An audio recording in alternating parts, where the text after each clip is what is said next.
Okay, next we have an instruction compare jump not equal. Default I made it as R4 as 0 0. So initially it is start with the R4 as 0 0. So it is checking that comparing that R4. If it is not equal, go to the anti-clockwise direction. Otherwise it comes to the clockwise direction rotation of your stepper motor. So how it is happening? Initializing A is 0 0. So now I make the port, that is what is R0 as 0 0. After that, initializing the values of R0 and A, I going to displaying that what is on the LCD screen is rotation of clockwise direction.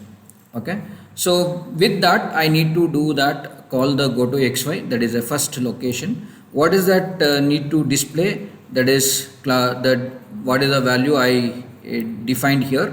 So I am defined as clockwise. So you need to mention that your rotation as clockwise direction. So that's what this program, what I written this, it is for displaying the message of clockwise. So once it is displayed, then I initialize that R5 as 5. This is what the rotation of your step. So you are mentioned as a 5 steps, it will taken as 360-degree rotation. So in such a way that I need to energizing the coil of ABCD, so that I made a values of 11 H to accumulator. 11 in the sense 0001 and 0001. The two coil I am energizing with your stepper motor, that I send it to your port 0. Then one step angle has taken. After one step angle, I call the delay. You know the delay program to writing. So you can use the normal delay or you can use the timer delay. Anyone you can write the program for to create the delay here. So once you loaded 1 first step has rotated. Then next two other consecutive coil you need to be energizing. That's what I going to do that. I rotate that accumulator content. 1 it is rotated. I am getting as 0.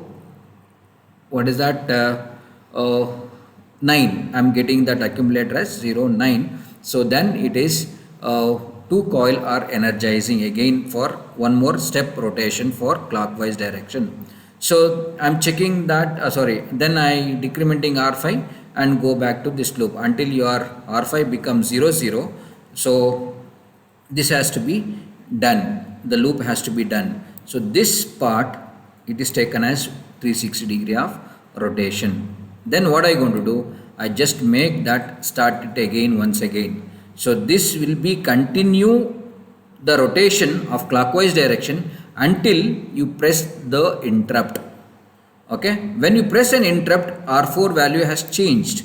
So default R4 I said it is 0 0. When you press any interrupt, for example, if I press the interrupt 1, then R4 becomes 0 0. If I press interrupt as 0, then R4 value FF. So then only the rotation changes. Then I return for anti-clockwise direction. Same way I initialize A and R0 as 0 0. So this is the where I am written for display the message. So what the message I am written M clock as anti-clockwise direction I am written. So that will be displayed on your screen. Then here same step size I am taken as R5, that is 5 step size. Here I am taken as 88.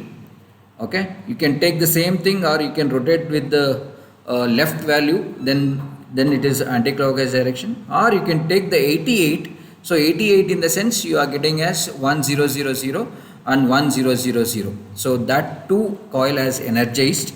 So that will be one step anti-clockwise has rotated and I call the delay. So then after that next coil has to be energized. That's what I made it as rotate left your accumulator content. So 88 it is rotated in the sense I am getting as 1 I am getting again. So now it is left side, it is rotation. Okay, so this will be continue until your R5 becomes 0 0. Once it is R5 becomes 0 0, it goes to start again. It is go with continuous rotation of anti-clockwise direction. So this is where I am written the delay program. So delay you can write whatever the way you want it with respect to the speed of your motor. Okay, you want 1 second delay or 2 second delay.